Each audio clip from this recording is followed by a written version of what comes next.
think about it. Like, so how are you handling? I'm good. I'm on good. a scale of 1 I to was sorry 10, that you didn't host the Emmys. caution one. Well, How it works is I hope everything's going all right. I hope the show's ratings are holding up. You'll always be the star on this network. well, you hosted the Oscars, so you know what it's like. It's like no matter what, the next year people look at you like you've done something wrong. It's well, they switch it around. It's not a permanent job. What are you gonna do, man? Yeah, I know. I've explained it so many times, and I feel like an imbecile each time I explain it. Hopefully, this will be the end of it, though. Yeah. I think it's. Are you do you have people? Are people allowed to come to your house?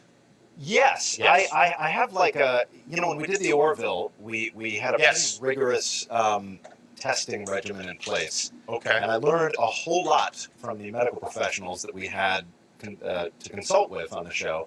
And I've kind of employed as much of that knowledge as I can at home. So I do. I test people before they come to my house. It's a little. How do you do it? How do you test them before they come to the house? Well, there are a lot of testing companies out there. You do a drive-through, and you say, look, if you want to come over for drinks, it's until Delta has passed. Get yourself a test, and we can all relax.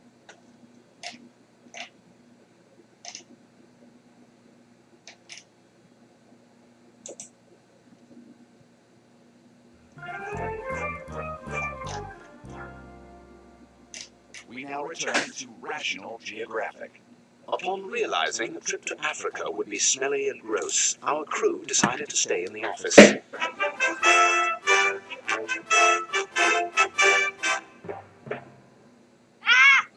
Dad! A bat! Oh my God, there's a bat in the house! Okay, all right, everybody just calm down. It might just be Grandpa Munchkin. Somebody set him up for a funny joke. Hey, Grandpa, how did you sleep last night? Yeah, see, if it was him, he would have said, like I do every night, upside down. Okay, but Peter, we can't have a bat flying around the house. We gotta do something. Don't worry, Lois, I'll get rid of it. It'll be a piece of cake, just like my penis enhancement. I want it to hang down to my knees. They moved up my knees. Everybody, I've come up with the perfect plan to catch the bat. I bought this remote-controlled toy helicopter to which I have attached this handgun. And I tell you, this thing is not easy to fly. Peter, that doesn't seem Here very... it goes. Now, I don't have anything to control the trigger with, so I put it on a timer. But I don't remember how long I set it. We're all gonna die! Okay, so now the bat has a gun and the knives I gave him. What? Why would you give him knives? I didn't think it would matter. I was counting on this helicopter thing working. Peter? Where are you? What's going on? In order to understand the bat, we must first understand the vampire. So I watched Interview with the Vampire. Cast your gaze upon Lestat. Peter, you're not a vampire. Oh? Then why am I clad in velvet pants tucked into soft leather boots? And why does my shirt billow so in the wind of that rotating fan? Peter, what's really going on? I'm just trying to reinvent my look. A guy at work said I dress like crap. Well, you show him tomorrow, Peter. How'd it go? I was sent home early and labeled a distraction. They're having a meeting about me tomorrow.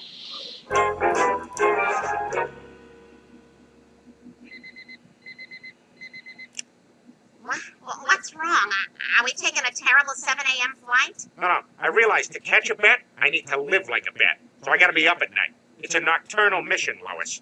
Okay, but what are you gonna do? Well, as everyone knows, bats watch a ton of Cinemax softcore porn, so that seems like the place to start. Aha! Welcome back to CNBC's Moneyline. Oh, come on, man. Nobody's buying that. You expect me to believe you own stocks? Bat Industries was up $2 a share today in heavy trading. Huh. Get back here! Damn it! God!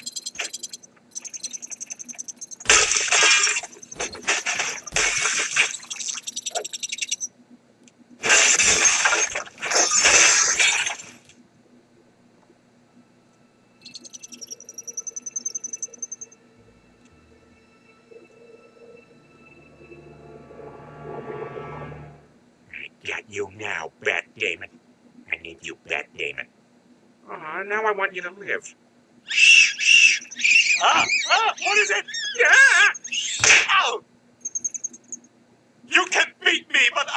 who I am? Peter, what the hell did you do to Stewie's hand? It could be broken. I didn't mean to. It's just sometimes I don't think before I act. Oh, hey, high five. Hey, did you just high-five that sign? Yeah. You think differently. Get in. Yeah, interesting.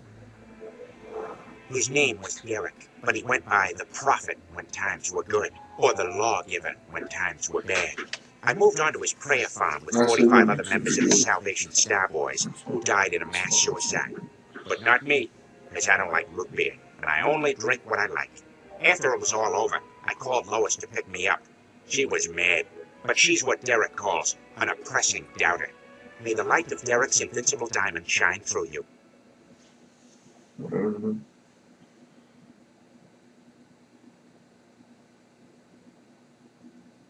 Oh, you tripping,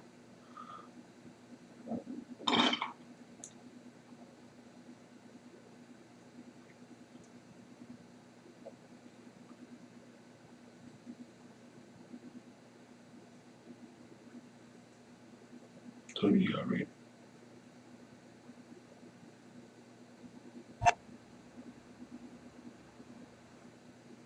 Oh, thank you so much for coming in early, Dr. Hartman. Oh, no problem. Hell, I used to work here. What? Good news. Stewie's hand looks fine. Oh, hey, high five. Huh. As long as you're here, I see Stewie hasn't had his vaccinations yet. Should we take care of that? Well, I suppose so. Oh, but first, I'm required to have you read this pamphlet about the risks of vaccinations. God, you are aging so rapidly. Possible side effects: fever, severe allergic reaction, muscle and joint pain. Wait, this can't be right. They actually put some of the disease in the shot? Hey, man, how many questions your lady ask? Like a million? I don't remember having to read any of this when Chris and Meg had their vaccinations. Well, that was before internet chat rooms made everybody an expert. It's a better world now. I don't know about this, Dr. Hartman. We might need a little bit of time to think this over. Yeah, because we don't want to make a big mistake. Like when I peed next to the chatty guy. Hey, man, we should get out of here. The building's on fire. Hey, pal, not now. I'm busy. Anyway, I'll tell you what's on fire. My urethra. That's the last time I go to a water park, I'll tell you that much. Well, that's not completely true, because I have a Groupon and I'd hate to waste it. Plus, the truth is, the kid... Oh, my God. I was the chatty guy.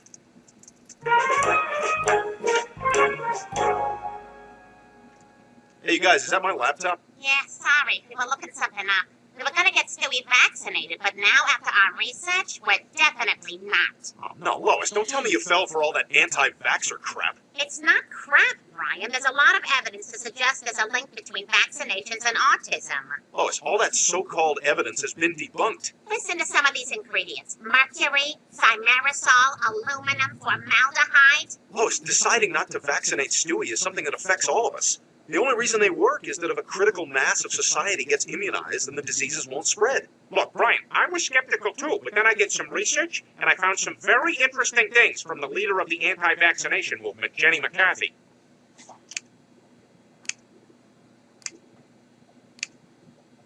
See? Proof. Hard to argue with that. And look at this one. Glasses.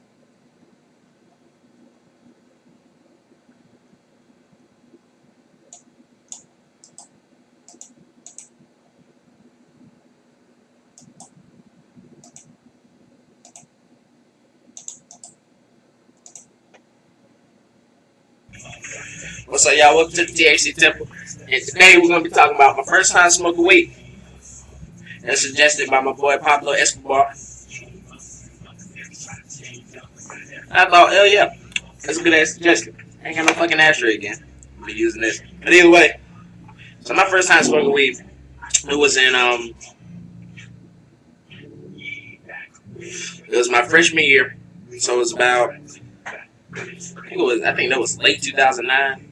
Or would have been late 2010. I'm not even really sure on the chronology. Either way, I just graduated last year. So September of my freshman year had to be 2010. Yeah, either way.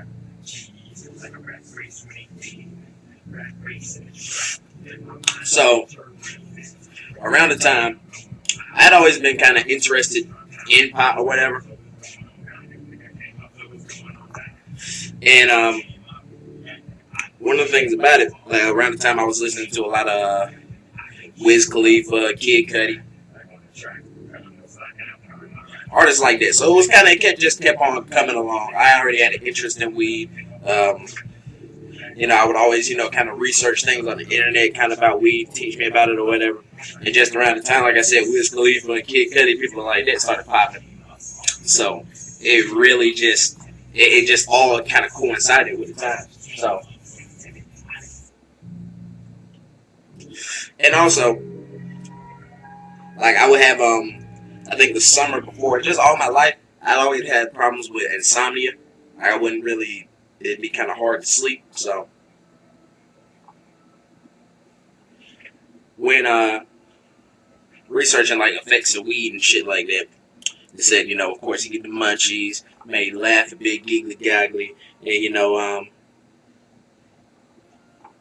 feel real good in the head. And also make you sleepy.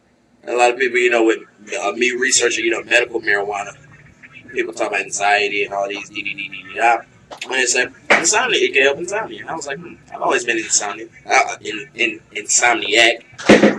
Maybe, what I'm saying, instead of, taking, cold medicine or any kind of sleeping pills to go to sleep,